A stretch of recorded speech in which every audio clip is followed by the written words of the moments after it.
Yan mga boss na, nandito tayo sa Dolomites. Yan, wala gayong tao,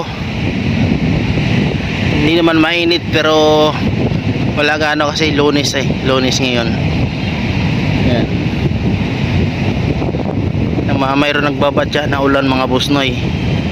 Yan oh, nag-uulap, lapit na ito babagsak ang ulan mamaya. Kanina nag-deliver ako, ang init. Yan, anong oras na ba? Mag alas 5 na.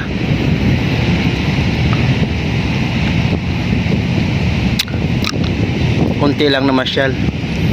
Ayan, talagang mahangin, no? Tama lang yung hangin, di malakas, di rin mahina.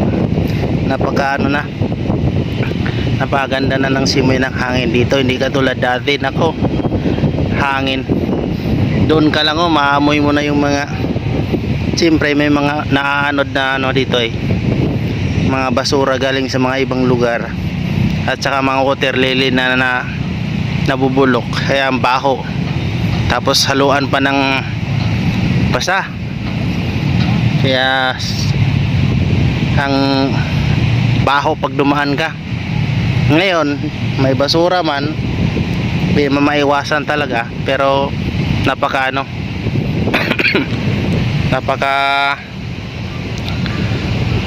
yung hangin, risko yung hangin. Yan, kaya may mga water lily napadpad dito.